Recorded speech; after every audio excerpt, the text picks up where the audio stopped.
Ama, Anak, Espiritu Santo. Our Father who art in heaven, holy be your name, your kingdom come, your will be done on earth as it is in heaven.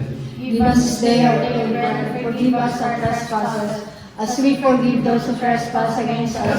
And lead us not into temptation, but deliver us from evil. Amen. Hail Mary, full of grace, the Lord is with you. Blessed are you among women, and blessed is the fruit of your womb, Jesus. Holy Mary, Mother of God, pray for us sinners now and at the hour of our death. Amen.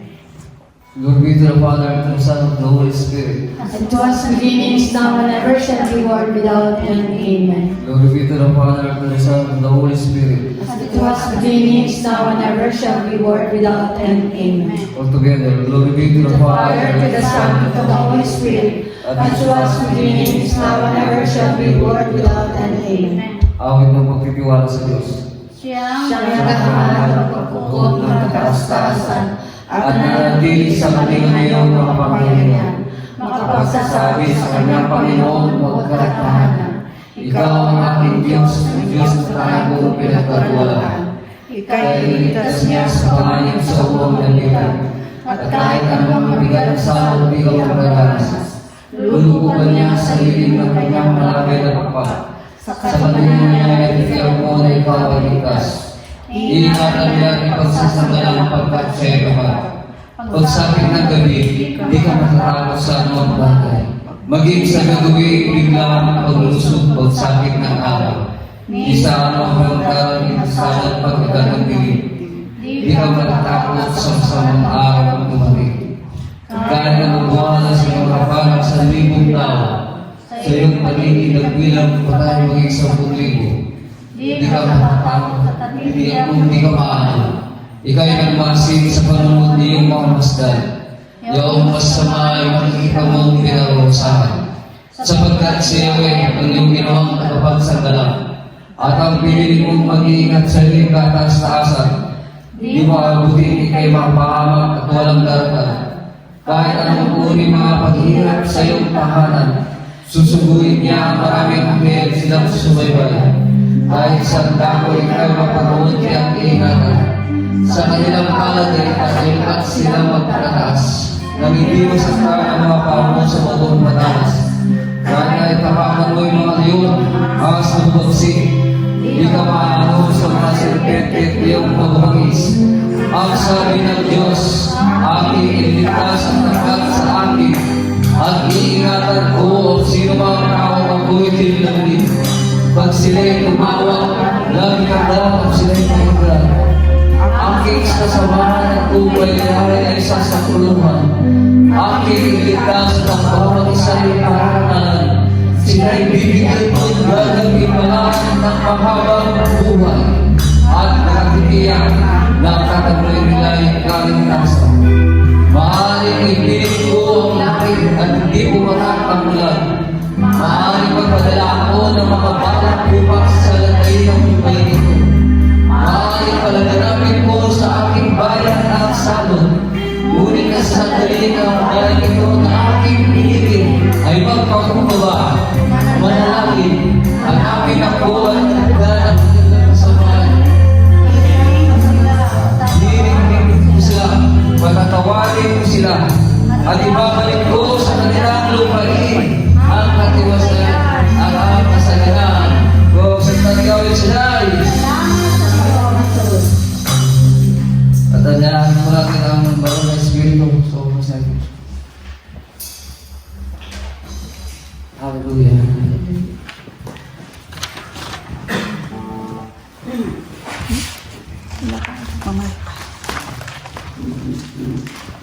Sweet Spirit mo na.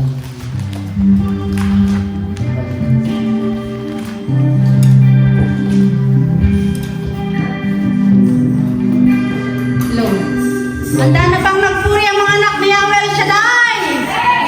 Umalakpak ang lahat ng handang nagpuri.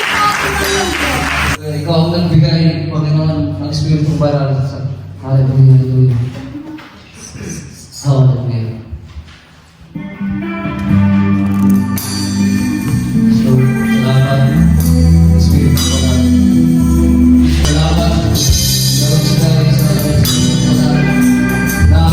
sa buhay ko ang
Hallelujah. Hallelujah. Amang Diyos, pinagkadakilang at makapangyarihan sa lahat. Panginoon, salamat sa araw na ito. Muli nang tinitipon niyo kami. Hinihiling po namin ang iyong presensya na pangunahin mo kami sa pagtitipon na ito. Naway, mangunguna kayo at gabayan ang mga taong narito ngayon. Basbasan mo kami, O Diyos, at patawarin mo ang aming mga kasalanan. Linisin mo kami sa isip, sa salita at sa gawa. Tulungan mo po kami maging kalugod-lugod sa iyong mga mata upang maging kami ay makapagpasya at para sa ikabubuti ng lahat. Tulungan mo po kaming matalakay ang mga bagay na maayos at matiwasay. Yes, Lord. Banal na Espiritu, tulungan po kami magkaisa at magkaintindihan lahat ng mga choir at ang cell group ng Karya na magkaintindihan kami at loobin mo ang na madama namin at ang dumalo sa gawain na ito ay dalangin mo rin, Lord, na magkaroon ng pagkakaisa. Yes, Lord. At ang dalangin ko rin, Lord, ang bansang Pilipinas, lalo na ang Pangulo natin, Lord, ipuin mo ang kanyang pagkatao at baguhin mo siya kasama ang mga leaders sa mga ibang senado na malutas ang lahat ng mga problema. At ang hinaharap natin sa problema ng Pilipinas, lalo na sa ekonomiya at krisis, Ama namin Diyos, dalangin mo rin, Lord, ang mga nasalanta ng bagyo at lalo na yung binabaha. Tulungan mo lalo na ang lahat ng mga mahal sa buhay natin sa Pilipinas, naway sila ay nasa maayos na kalagayan. At punuin mo kami ng iyong pagmamahal at gabay. Dalangin mo rin si Brother Dundon na ang kanyang mga banal na salita na binabasa ay daladala namin at basbasan mo kami na sa pag-uwi namin ay punuin mo kami ng iyong pagmamahal. At Lord God, ito po ang aming dalangin at kasamang papurit pa sa salamat. In Jesus' name we ask and pray. Amen. Amen.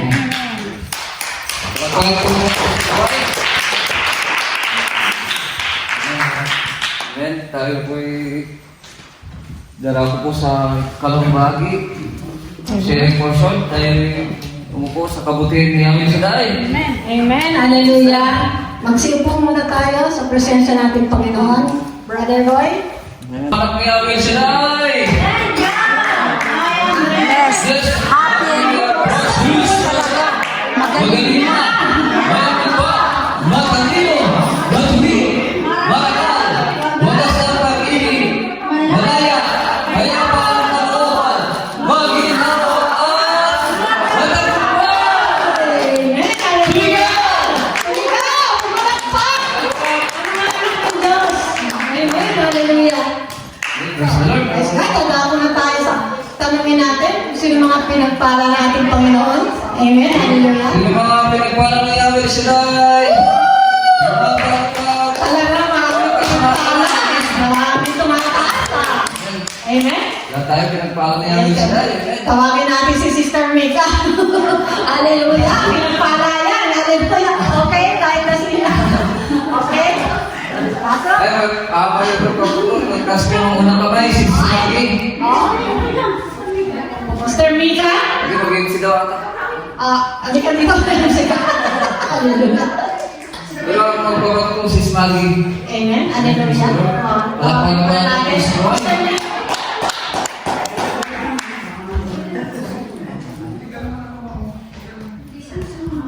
Unang-una po, maraming salamat at muli na naman tayo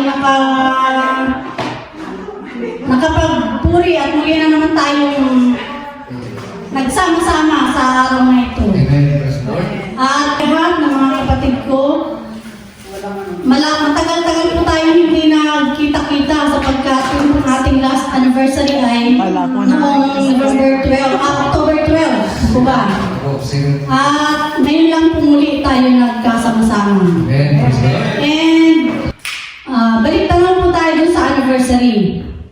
Nung pong after ng anniversary, Si Ate Joy ay, alam naman natin na disabled siya ng mga araw na yun. And katapos ko pong magdating ng mga gamit, sabi ni Nanay Sonia, kawawa naman si Sister Joy, walang maghahawak ng mga gamit. So to make it short, sinamahan po namin ng anak ko at then si Sister Maria. Nag-convoy po kami sa sasakyan ko sa sasakyan niya. On the way, yung aking Navi. Yung Navi ko, hindi ko maintindihan kung saan ako liliko, kung kaliwa o kanan. So ang ginawa ko, nag-stop po ako sa highway. And then pag-stop ko yun, si Ate Joy, syempre, convoy kami, nasa likuran ko siya. Hindi niya napansin na naka-stop kami. Pag-stop namin yun, biglang susugod si Ate Joy. So, nakita ko, umistop dito sa unahan ko. Sabi ko, bakit kaya ito nag-stop? Yun pala, mababangga na niya kami. Dahil halurot din takbo niya, meron din isang sasakyan doon sa likuran niya. Bali tatlo kami. So pag-stop ko, bigla siya nag-stop. Ba't kaya ka ako nag-stop? So yung pagdating namin yung kinananay Sonia, ito yung una namin pinuntahan para doon ibaba ang mga gamit niya. Pagbaba niya, nangingin talaga siya sa takot. Nginigil din ang buong katawan niya. Hallelujah ka niya, sabi sa akin. Bakit kaya niya nag-stop? Sabi niya, mga babangga, susukuan niya, limaan na tayo, sabi niya ganyan. Kasi stop siya, pag ganyan niya, stop, tapos isang sasakyan, mga babangga, tatlo kami mga babangga. Talagang nag-iiyak po siya sa akin. Sabi niya, talaga niya, Diyos ko, sabi niya ganyan sa akin. Ay, Diyos ko, sabi niya, limaan na tayo, sabi niya ganyan. Nanginginig na niya ako, ito nangyari sa akin, ganyan, talagang nanginginig at nag-iiyak na po siya. So, sa biyaya at habag ng Panginoon, kami po tatlo, kalmado lang kami. Di namin alam na yung pala mapabangga na kami. Talagang, sabi ko, Diyos ko, sa awa ng Diyos, talagang tayo ginagabayan sapagkat tayo kakagaling ng anniversary. At hindi masama ang aking pagpunta dito sa iyong lugar. Dahil siyempre sinamahan ko po siya para matulungan ng pag-ahod. Talagang Diyos ko po, sabi ko, pasasalamat talaga namin, talaga naman. Pangalawa po, parati po akong talagang sinisig. Galing po kami ng Alayas, nag-attend po ka ng ibang religion. Pumunta kami doon, naimbita ako. Pauwi naman namin, yung sasakyan, mga babangga kami, uurungan po kami. Maurungan kami ng sasakyan. Sabi ko talaga, ang Panginoon, sabi ko, ano yan ba? Ako iingatan ko, ano yung sasabi mo? Iingatan ko ang dapat sa akin. Nakakalimutan. So yan po ang Panginoon, kaya sabi ko talagang, Lord, alam niyo po minsan, sa totoo lang maraming beses, paulit-ulit na maraming beses na pinanghihinaan po talaga ako ng loob. Nanghihina ako sapagkat katulad nito, minsan syempre inaasahan ko na marami tayo, pero sabi nga, isa o dalawa na nagkakatipon sa paanan ng ating Diyos, andyan si Yahweh El Shaddai sa kanyang kalagitnaan. So kahit po tayo kakaunti ngayon, alam ko mayroon pang mga darating niyan. Nagpapasalamat ako kay God sa kanyang pag-iingat. Alam niyo po kaninang umaga sa aming pag-practice, hindi ko po mapigilan ang aking sarili. Ako ang pinag-opening prayer nila. Pagkatapos po ng opening prayer, grabe po yung iyak ko. Masakit ang tiyan ko, hindi ko maintindihan ang sarili ko. Pinagtulong-tulungan na nila akong lahat. Sapagkat ako iiyak na nang iyak at nanghihina na po ako at sumasakit po ang tiyan ko. Nagkukurusin na ako, sakit yung dibdib ko. Ang Holy Spirit, grabe, pumapasok talaga sa aking katawan. So sabi nila, sige kung hindi mo kaya mag-worship, alalayan ka namin. So salamat sa mga kapatiran ko na nandyan na kahit busy sila, marami silang appointments, marami silang dapat na uunahin, pero inuuna talaga nila ang Diyos. Kasi ang sabi nga, unahin natin ang Diyos at uunahin din tayo niya. Yun lang po, God, maraming salamat. Wala akong maibabalik sa inyo, kundi ang aking patuloy pa salamat at patuloy na maglilingkod sa inyo among Yahweh El Shaddai. Thank you, Lord. Thank you, Jesus.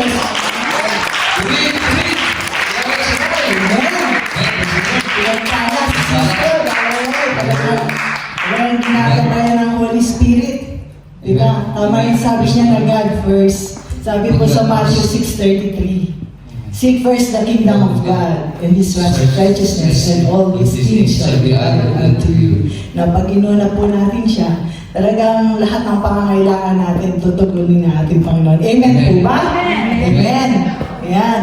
Kaya po talagang lahat ng pinagpala, itaas nga po ang kamay, pumalakpak. Hallelujah. Pag pinagpala nga po sa ating lahat, at sakya naman ako, bakit ako nandito? Amen. Wala ko, late na ako. Pala, ako kating pala ang tatay mo dito. Hallelujah.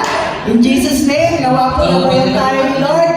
Amen. Ayan, susunod na po natin tatawagin magbabahagi ng kanyang pagpapala, Brother Roy. Ang ating magandang sister, Sister Nora. Amen. Welcome, Sister Nora, sa Shibuli. Amen. Pagsigawan natin. Praise God. Pabutihin ni Lord. Amen. Para magdagdagan ulit ang biyaya. Marami tayong umuensuro sa iyo eh. Hallelujah. Hindi ko alam yan, ha? Magandang hapon sa inyo, mga kapatid. Ito na naman ako, no? Ano ko? Ito. Pasalamat na naman ako dahil nakatayo na naman ako dito sa harap niyo. Ganyan lang naman ang buhay. Siyempre, sabi nga natin, lagi andyan si Lord. Kung talagang mawawala ako o ano, siya pa rin nakakaalam, di ba? Kaya pasalamat talaga ako dahil sa dami ko naranasan. Alam ko, siguro, hindi ako naka-attend ng ano dahil meron na naman, karoon na naman ako ng panibagong operasyon na naman, di ba? Inano ko na to kasi ayoko sana yung inanay-show ko na kasi parang hindi naman sa nagsasawang ano na. Kaya lang sabi ni Lord, siguro, i-share ko to kasi sa dami ko naranasan, andito pa rin ko. Maraming salamat sa inyo, sa kasama nga laging ginagabayan ako ni Yahweh. Hindi niya ako pinababayaan. Dahil sa, eto nga, Diyos ko, di ba, 7 months na-opera ako. Bigla na naman, ka-opera lang ako, isang buwan pa lang ako. Ay, 2 buwan pa lang. Eto nga, masakit pa rin eh. Ay, Diyos ko, sana. Huwag na lang na po. Sunod-sunod na po sana pagkarin ko. Na, huwag ko na ulit maranasan. Dahil ang hirap po talaga. Ang hirap po talagang manyuin ka. Siyempre, parang sabi mo, siguro, Diyos ko, ano po, Lord, sunod-sunod naman. Sabi kong gano'n sa Kanya, kahit hindi naman pa ako nagsasawa sa Kanyang manalangin, talagang nasa puso't isip ko pa rin siya sa akin. Kaya siguro, talagang ito yung, dito yung binigay sa akin kabalan or ano. Basta, malakas pa rin ako at naway, lakasan niyo pa rin ako para lagi pa rin ako makapunta sa inyo dito. Kaya, Amen. yun lang po. Maraming salamat. Amen. Praise the Lord.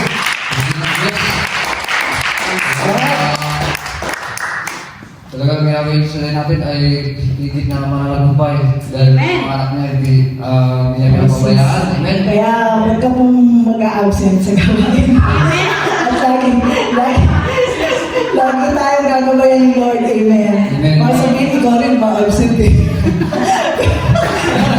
Ako naman every Sunday, ma-attend ako ng gawain. Pero every fourth Sunday nga dito, talagang nagko-confess ako sa inyo. Hindi ako nakaka-attend kasi doon nga ako sa Tsulumay nakaka-attend. Pero gawain pa rin siya ni Lord. Amen. Isa naman po ang ating Lord, di ba? Tsaka talagang nagsisiklang po talaga yung heart ko na talagang magkaroon ng napapakinggang Word of God every Sunday. Kaya po yung every Sunday na wala naman ako tayo dito, doon po ako nakaka-attend. So malapit lang kasi sa bahay. Kaya tinatakbo ko lang ngayon na. Pero in God's will talagang makaka-attend pa rin naman po ako dito sa pamamagitan po ng panalangin ng ating mga kapatid na nawa. Sana po nagkikita-kita tayo every Sunday, every fourth Sunday rito na sana po dumami pa tayo. Nawa in Jesus' name. Kung ano yung Lord John. Amen. Maganda at yung lingko talaga. Baka po naninibago dahil lumalamig na naman. Tinatamad na naman silang bumangon ng maaga. Amen. Amen. Tawagin muna po natin sa harap yung ating mga bagong kapatid yan. Hallelujah. Nakaisa din namin. Yan, welcome bro. Pakilala lang po tayo. Kailan po ang pangalan at signature. Magandang hapon po. Ako po si Ricky Alves, taga Katarman, Northern Samar. Actually, matagal na panahon na din ako na sa El Shaddai. Buong pamilya namin sa PCC Katarman po kami. Nung nabubuhay pa yung nanay ko, coordinator din siya. Tapos lahat ng simula sa nanay ko hanggang sa huli namin na kapatid, kung buo kami kay El Shaddai talaga. Siguro kung mga 10 years na, 15 years na.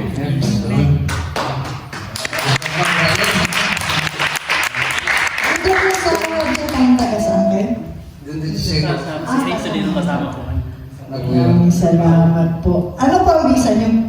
Training. Every Sunday makakasama kayo. Amen. Ayan, nagdagdagan na naman po ang ating gabi. Welcome po natin ang ating kapatid. Magsitayo muna po tayo lahat. Ayan, ituon po natin ang ating mga kamay sa Kanya. Hallelujah. Mahal na Yahweh El Shaddai, maraming salamat po sa araw na to at ang ating kapatid na ito ay punta sa lugar ng Karian. Nawa po hindi ito ang una't huling pagkikita natin dito, brother. At pagpalain ka po ng Panginoon sa ang buo ng iyong sambayanan at nawa po iligtas ka at gabayan ng ating Panginoon at bigyan ng kalakasan para makapagpurit makasamba sa kanyang harapan. Amen. Nawa po ay muli tayo magkita-kita before Sunday dito sa gawain sa Karian. At bless ka po ang ating Panginoon. Amen. Pagbilang po ng 3, i-welcome po natin ang ating kapatid. 1, 2, 3. Welcome to the kingdom of Yahweh El Shaddai.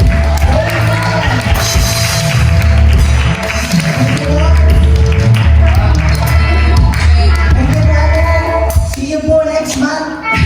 Hallelujah. Ayan, ngayon po magsitayo na tayo at tayo po umawit na sa ating Panginoon. Amen. Sumigaw nga po ng malakas. Hallelujah! Praise God! Amen. Handa na po bang magpuri ang mga anak ni Yahweh El Shaddai? Pumalakpak ang lahat ng handa. Magpuri! Natin ng Diyos na muli tayo nagsama-sama sa isang hangarin. Magpuri at magpasalamat sa lahat ng biyaya at pagpapala ng Diyos. Tanungin niyo nga mga kapatid, ang inyong mga katabi kung sila ba ay pinagpala na. Anong sagot? Amen! Araw-araw, maya't-maya, ang pagpapala ng Panginoon ay nasa atin na. Pagkagising pa lang sa umaga, yun po ay isa ng pagpapala sapagkat binigyan na naman tayo ng panibagong buhay. Kahit ano pong pagsubok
natin po pinagdiriwang ang kapistahan ni Kristong Dakilang Hari. Siya ang pinakadakila sa lahat ng pinakadakila. Walang iba kundi ang ating Amang Yahweh El Shaddai. Wala tayong ibang iibigin kung hindi siya. Yung mga asawa, mga anak, mga kapatid. Kumbaga parang pangalawa na lang yan. Pero ang dapat nating unahin, ang ating Amang Yahweh El Shaddai. Sapagkat siya ang nagbibigay sa atin ng buhay. Siya ang nagbibigay sa atin ng kalakasan. Siya ang nagbibigay sa atin ng malinang pag-iisip. Amen. Kasi minsan, hindi na malinaw ang aking pag-iisip sa patulang. Dahil, alam niyo po, totoo lang, lately, masyado akong nade-depress. Sabi ko nga, may depression na yata ako. Siguro, yung epekto na, ewan ko, di ko alam. Dahil siyempre, alam niyo naman po, malayo po ako sa aking minamahal. And then, lately po, parati po kami nag-aaway. Hindi ko alam kung bakit. Dahil alam niyo naman po, matagal kong pinagsikapan na dapat magkakasama kami dito. Pero pinili po niya na doon siya manirahan. Subalit, nagpapasalamat ko sa ating Amang Yahweh El Shaddai. Sa tagal ng aking paglilingkod, ay binigyan niya po ako ng isang anak na mabait, magtulungin at supportive. Nagpapasalamat ako ngayon, Lord. Pinapanalangin ko po siya na makapasa po sa exam na gagawin niya sa January dahil siya po ay nagre-review na ngayon para sa kanyang entrance examination sa medicine. Lord, gabayan ng aking anak, parati kami pinapanalangin. Gabayan at bigyan siya ng katalinuhan. Bigyan ng understanding, wisdom, divine wisdom. O Lord, salamat Panginoon sa lahat ng biyaya. Amen. Sabay-sabay po natin itaas ang ating mga kamay. Damin natin ang presensya ng Panginoon. At wala po tayong ibang pupurihin kung hindi siya. Wala tayong ibang sasambahin. At wala tayong ibang paglilingkuran, Panginoon. Bakit nga ba?